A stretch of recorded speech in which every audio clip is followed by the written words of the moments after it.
صرح ساحرنا صرح ساحرنا صرح ساحرنا صرح ساحرنا صرح ساحرنا صرح ساحرنا تبادى على رسول الله سيدنا محمد بن عبد الله وعلى آله وأصحابه ومن تبعه ووالاه لا حول ولا قوة إلا بالله أما بعد. Yang saya hormati segenap pengurus Masjid Raya Bintaro, yang kita hormati imam kita Ustaz Taufik, bapak-bapak, ibu-ibu, saudara-saudara jamaah sholat isya dan sholat tarawih rahimakumullah.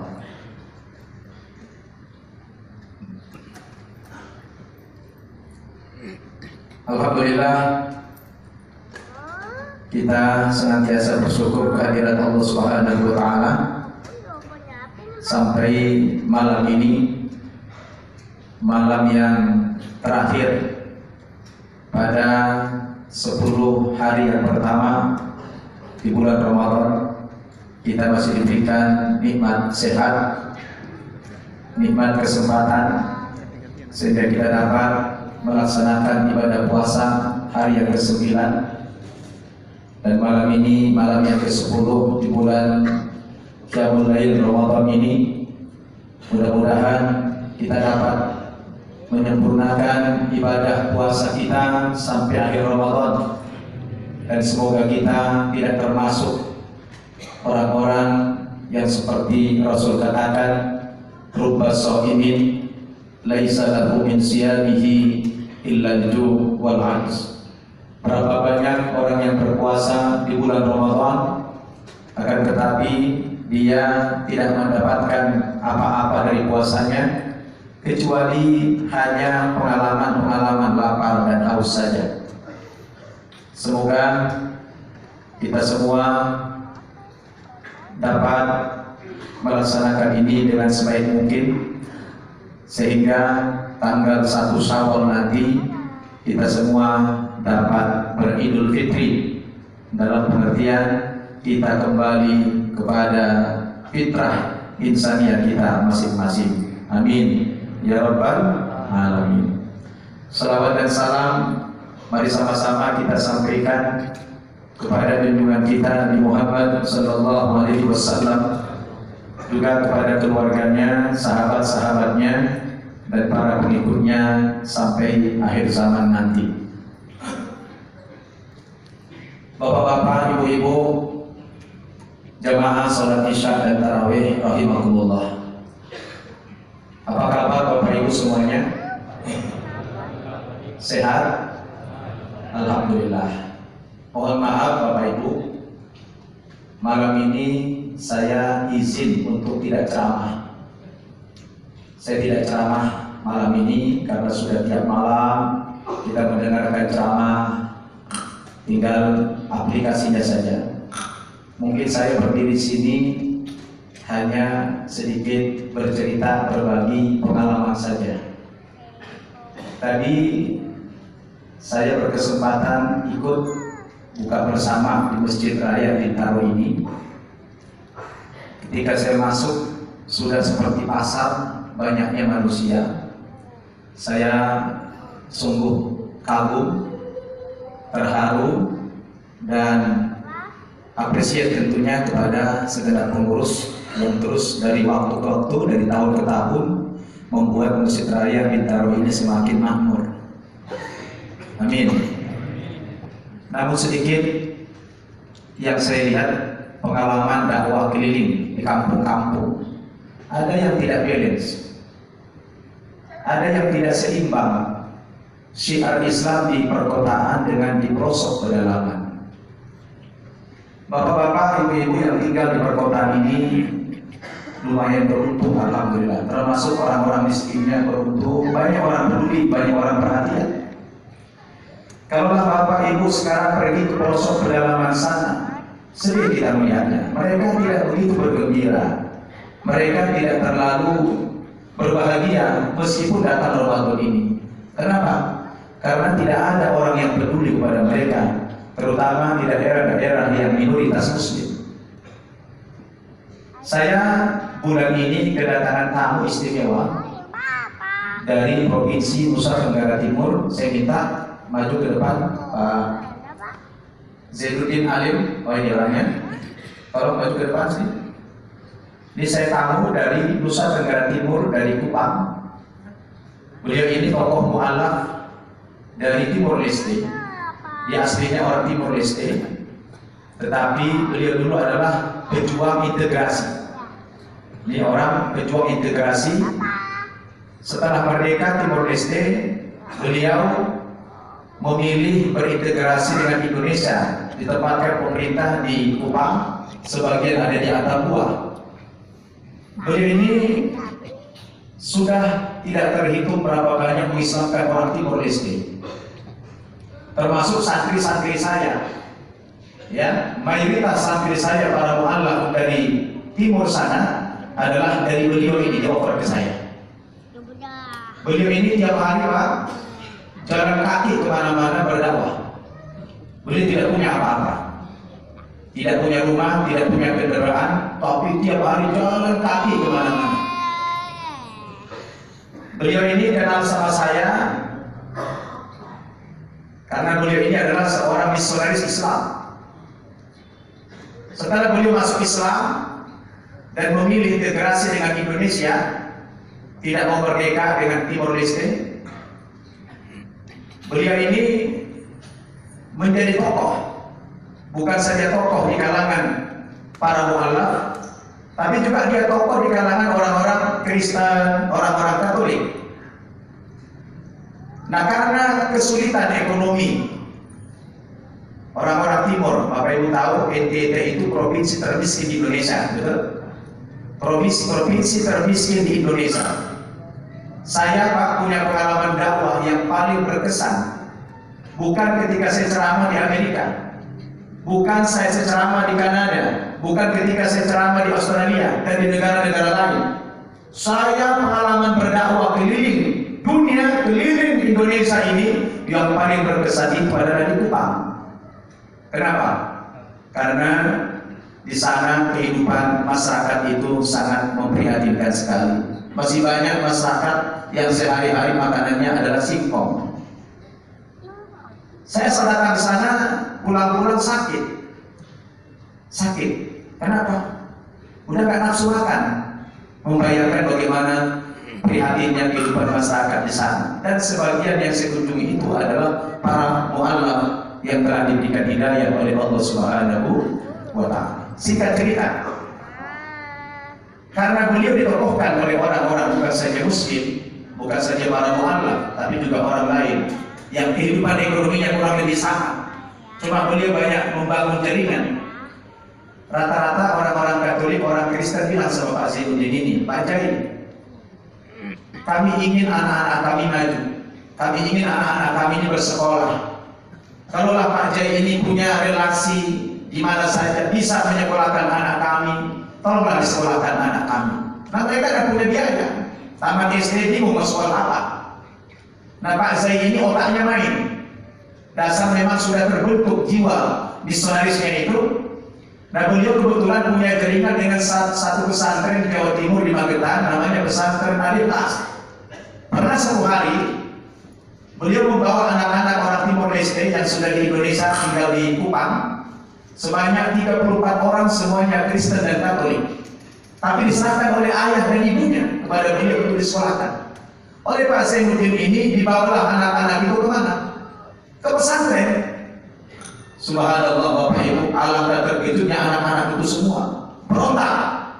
Ada separuh anak-anak itu yang berontak. Tadi kenapa dibawa ke sini? Ya kata beliau, ayahmu yang menyerahkan ke saya. Setahu saya yang bisa gratis cuma ini, tahu saya, kalau yang lain bayar. Kata beliau, saya tahunya ini, ayahmu berpesan, sekolahkan. Saya tidak tahu lembaga yang lain mungkin bayar. Ini yang saya tahu gratis, maka saya bawa kemari. Separuh anak-anak itu Pak berontak, minta pulang. Kata beliau, silakan pulang, saya nggak punya uang, mau sini Anda pulang. Nah, kabur yang separuh lagi bertahan. Ya kita tunggu aja lah, kita kan mau sekolah, bukan yang masuk Islam. Ditanya pemilik yayasan, apa kami wajib masuk Islam? Kata pemilik, tidak. Kalau kamu sekolah silakan sekolah, agamamu Kristen silakan. Ini pendidikan, memang namanya pesantren, tapi kan mencerdaskan umat.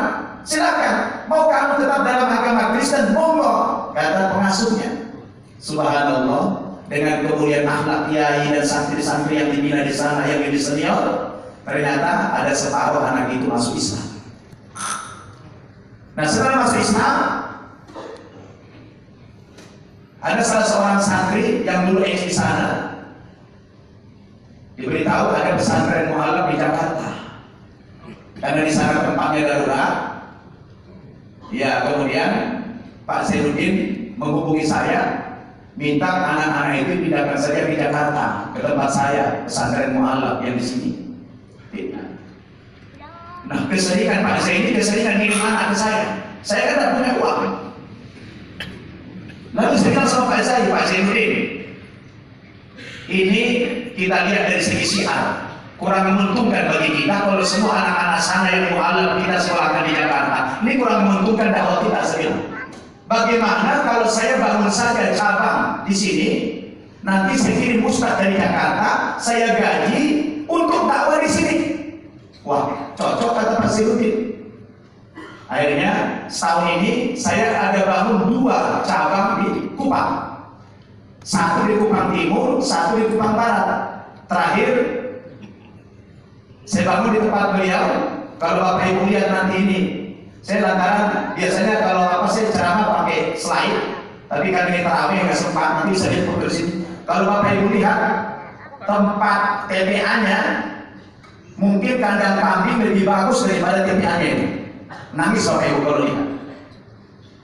Tapi saya alhamdulillah Pak, saya bangun tempat lebih besar daripada masjid ini. Saya bangun lebih besar daripada masjid ini. Luasnya 700 meter. Di atas sana beliau, wakaf beliau. Beliau dari pemerintah dapat tanah 700 meter, diserahkan ke saya untuk dibangun sarana pendidikan buat para mualaf dan juga anak-anak yang putus sekolah.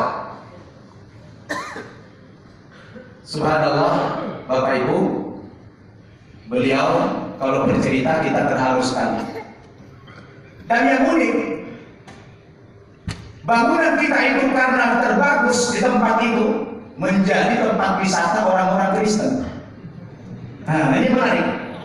Jadi tempat wisata mereka, datang, pendetanya datang, terkagum-kagum dia melihat bangunan itu. Tapi Bapak bisa lihat bangunannya. Tidak ada bangunan seperti ini di sini, katanya. Nah, ini siapa yang bangun ini bangunan? Kata Pak Zaini, yang bangun ini ada ustaz dari Jakarta, namanya Ustaz Nababan. Apa yang saya bertemu dengan Ustaz Nababan itu? Silakan, kata Pak Zainuddin. Jumpa dengan saya pendeta-pendeta. Jumpa, kata pendeta sama saya, Pak Ustaz Nababan, bisakah Bapak membangunkan WC gereja kami, katanya. Ini bangunan terlalu mewah, ini bangunan. Ini Bapak dari mana punya uang? Kalau Bapak boleh peduli sama kami, minta tolong sama Bapak, bangunkanlah WC gereja kami. Kami tidak punya WC di gereja, katanya. Saya tanya itu pendeta, Pak pendeta, yang Bapak minta WC-nya dalam gereja apa di luar gereja? Kalau dalam gereja, mohon maaf Pak pendeta, saya tidak bisa bangun kalau dalam gereja. Tapi kalau di luar gereja, depannya di sana, di halaman sana, insya Allah saya bersedia membangunnya. Saya bilang, tapi jangan dalam gereja. Tidak Pak Ustaz, di luar gereja. 3 gereja Pak, 2 gereja Protestan, 1 gereja Katolik. Harus saya bangun itu sebagai bentuk kompensasi. Kenapa? Saya membangun sarana pendidikan itu di sarangnya. Bapak Ibu tahu NTT itu cuma 10% Muslim, betul?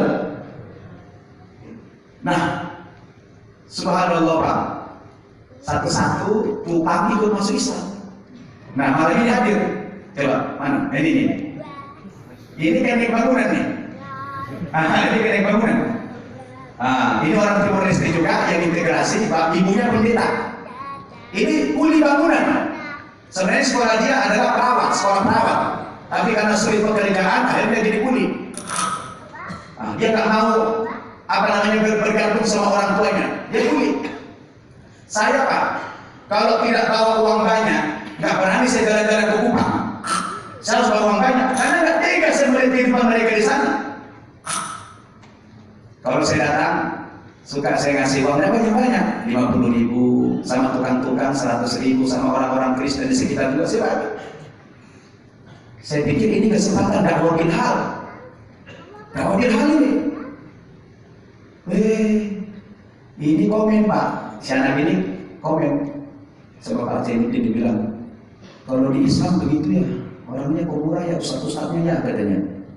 Suka gitu. Kalau saya di Kristen, nggak ada pendeta ngasih begitu kata dia ini. Nggak ada. Kalau di Islam begitu ya, iya. Nah, akhirnya Pak tuh rame-rame berita tersebar berita ada Ustaz Nababan berupang, rame-rame berita itu. Rame-rame orang menyerahkan anaknya bisa untuk disahadatkan.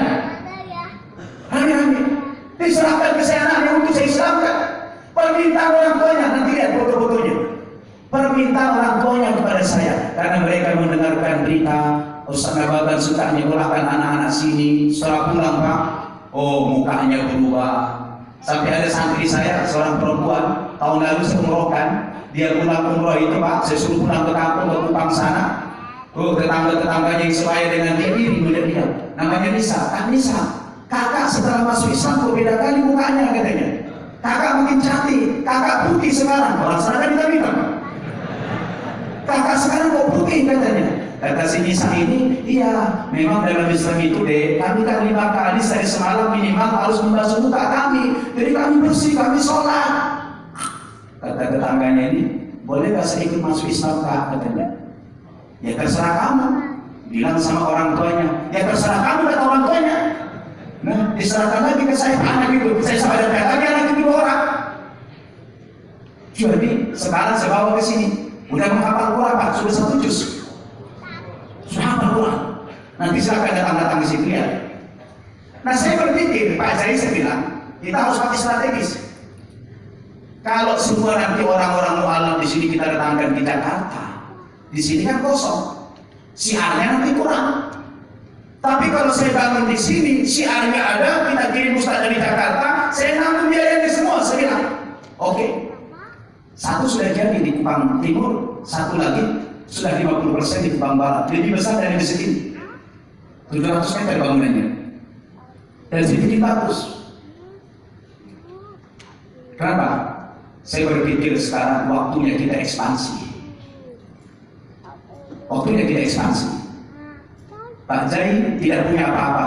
Setiap hari jalan kaki berkilo-kilo untuk apa? Menyelamatkan akidah para mu'alaf. Alhamdulillah tahun lalu sudah kita umrohkan beliau ini. Sudah kita umrohkannya. Dia nangis sejadi-jadinya. Dia bilang, mimpi apa saya bisa umroh? Dari pelosok yang pedalaman sana bisa umroh. Dia heran. Kayak mimpi katanya. Dia belum percaya sudah dimakan dia. Lalu saya belikan dia motor. Saya bilang, Pak Zai, mulai sekarang dia boleh lagi dakwah jalan kaki. Anda harus pakai motor kemana-mana. Dakwah. Kita harus sinergi saja. Senang dia. Alhamdulillah. Mungkin boleh Pak Kiai cerita dikit. Silakan kasih linknya dulu. Ya, silakan. Perkenalan dikit. Assalamualaikum warahmatullahi wabarakatuh. Waalaikumsalam. Nama saya dulu Katolik, nama Joaquim Varela de Oliveira di Timor Timor. Bisa menghitung namanya Pak? Setelah masuk Islam, nama Zainuddin Halid. Saya di Timor Timor masuk Islam karena saya terharu masuk Islam, maka saya bawa masyarakat saya pindah ke Nusa Tenggara Timor. Kalau orang Islam di Timor Timor itu dipaksa 1 hari saja mungkin Islam, dan di sana kan tiap hari diteror, maka saya pindah ke NTT. Alhamdulillah sampai di NTT pun masih banyak orang yang ikut saya masuk Islam. Kemudian ada anaknya 5-6 orang, semua orang masuk Islam, hanya tinggal mama papanya saja. Anaknya udah Islam semua. Karena apa? Karena di NTT itu seperti apa tadi Pak Kiai Samsul Arifin Bapak cerita, di NTT itu susah, masyarakat pengungsi itu menderita di atas menderita, tidak pernah diperhatikan. Jadi saya di NTT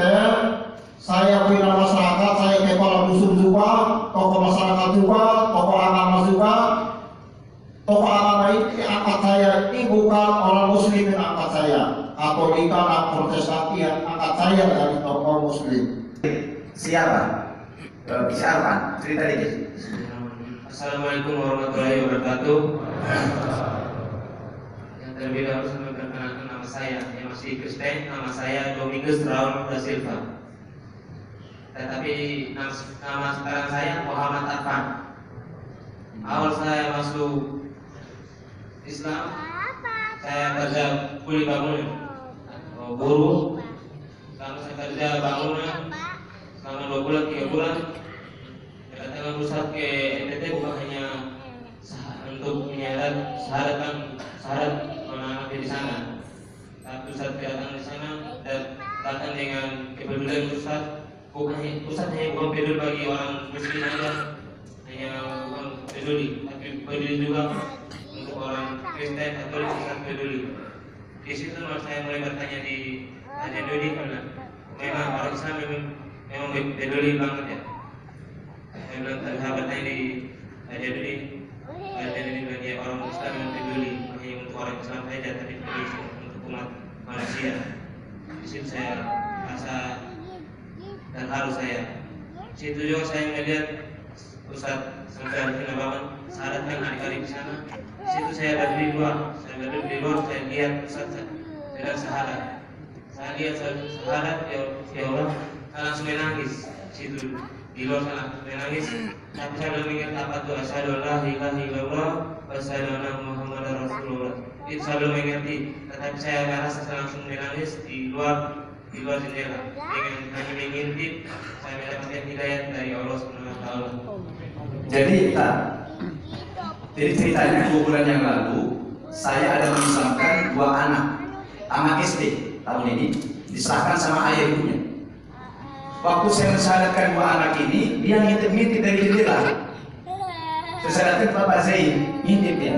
Rupanya diam-diam dia menangis menyaksikan pengislaman 2 orang anak-anak itu. Dia menangis, dan dari situ dia mulai tersentuh hatinya.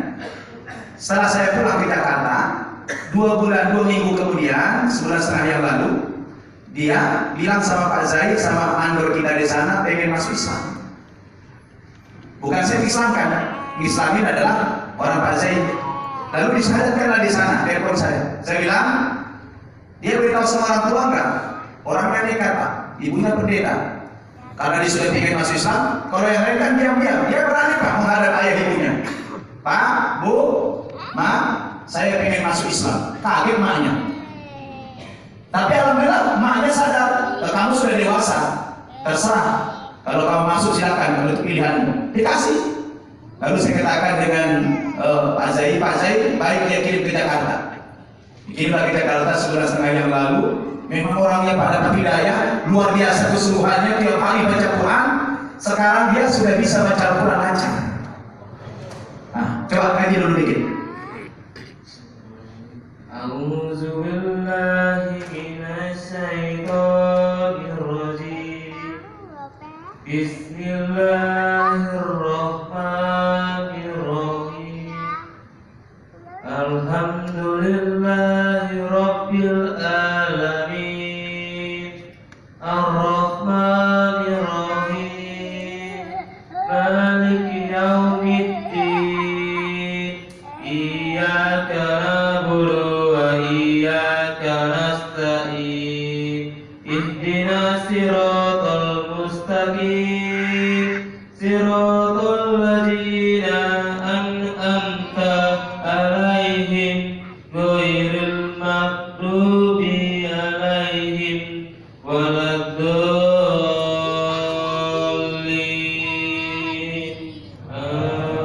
Ya, baik. Jadi setelah tahap demi tahap ini, saya berpikir ternyata memang mengajak orang kepada Islam itu tidak sulit, mudah.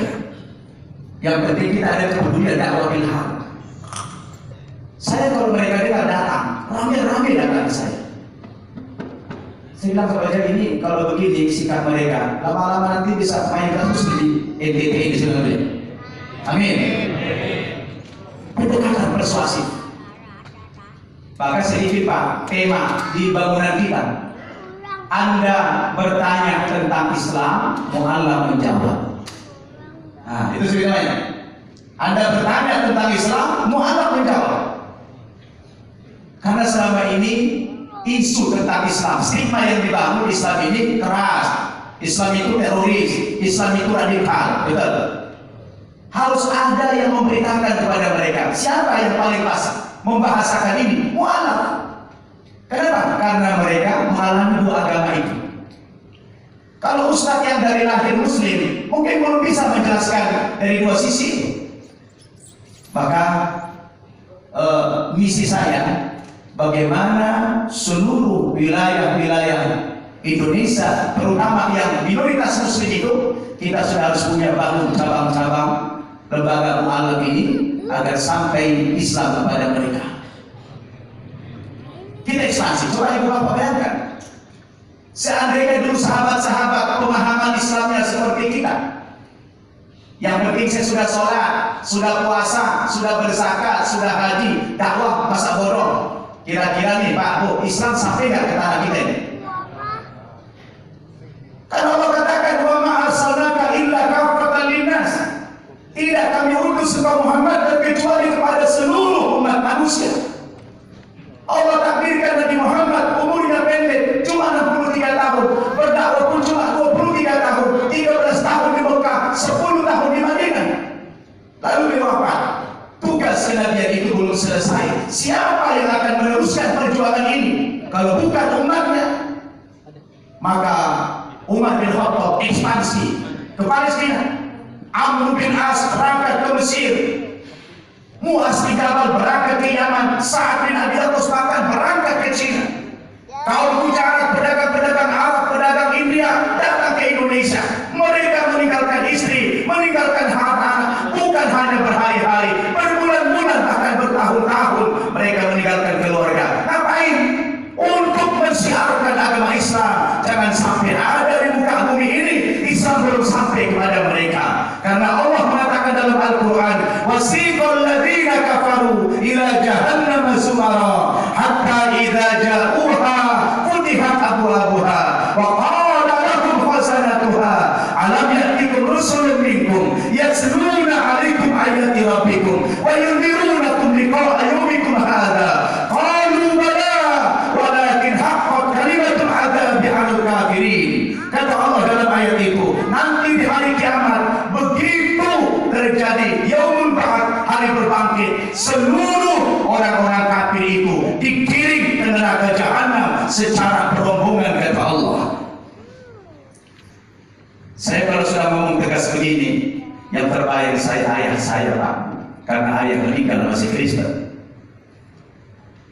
Tapi agama Islam bukan main perasaan. Islam ini agama hak, agama dalil. Ketika orang-orang kafir nanti dikirim ke neraka semuanya, begitu sampai depan pintu neraka jahanam, kata Allah, futihat abwabuha, malaikat-malaikat penjaga neraka jahanam itu langsung membuka pintu neraka itu. Lalu wa qala lahum khazanatuha, malaikat-malaikat penjaga neraka berkata, orang-orang kafir, kalian datang ke neraka sekarang ini berombongan. Memangnya dulu kalian waktu di dunia, alam ya'tikum rusulun minkum, apa kalian dulu di dunia belum pernah didatangi Rasul, dikunjungi ulama, dikunjungi kiai, ustaz-ustaz, malaikat yasluna 'alaikum ayati rabbikum, yang membacakan kepada kamu ayat-ayat Tuhanmu, wa yunzirunakum liqa'a yawmikum hadza, yang memberikan peringatan kepada kamu akan dahsyatnya pembahasan hari ini. Apa berkata kepada kamu utusan itu? Bagi mereka yang sudah sampai dakwah kepada mereka sebagai berkata qalu barakiyah, kami sudah pernah dihubungi Pak Zainuddin, sudah pernah dihubungi Ustaz Dawa, tapi kami Allah susah. Walakin haqqat kalimatul 'adzabi 'alal kafirin, orang-orang kafir yang selama ini pasti sudah diazab oleh Allah Subhanahu wa taala.